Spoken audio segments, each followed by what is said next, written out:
darling granddaughter Evelyn, for when we can't be there to read you the night before Christmas. Merry Christmas! We love you! Grandma? Grandpa? And Aunt Lindsey.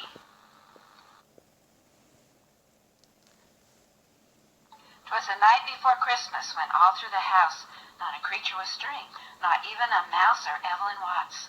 The stockings were hung by the chimney with care, in hopes that St. Nicholas soon would be there. The children were all nestled, snug in their beds, while visions of sugar plums danced in their heads, and Mama in her kerchief and I in my cap had just settled down for a long winter's nap.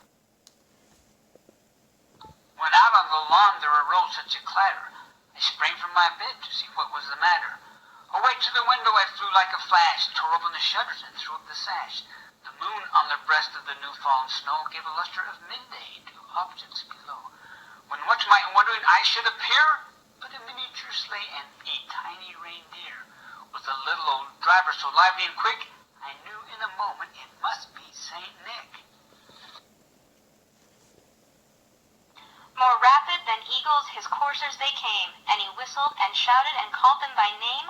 Now Dasher, now Dancer, now Prancer and Vixen, on Comet, on Cupid, on Donner and Blitzen, to the top of the porch, to the top of the wall, now dash away all, as dry leaves that before the wild hurricane fly, when they meet with an obstacle, mount to the sky.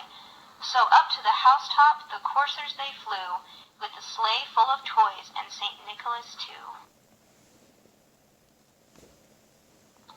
And then in a twinkling I heard on the roof the prancing and pawing of each little hoof. As I drew in my head and was turning around, down the chimney St. Nicholas came with a bound. He was dressed all in fur from his head to his foot, and his clothes were all tarnished with ashes and soot. A bundle of toys he had flung on his back, toys for Evelyn, and he looked like a peddler just opening his pack. His eyes how they twinkled, his dimples how merry. His cheeks were like roses, his nose like a cherry.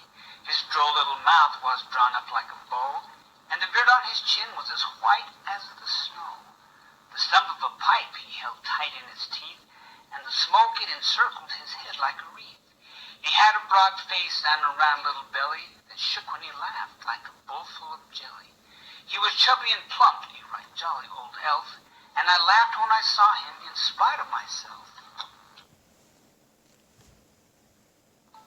A wink of his eye and a twist of his head soon led me to know I had nothing to dread.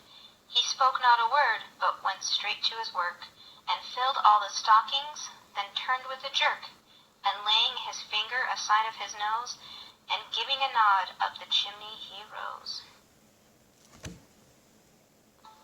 He sprang to his sled, to his team gave a whistle, and away they all flew like the down of a thistle. But I heard him exclaim as he drove out of sight, "Merry Christmas to all, and to all a good night."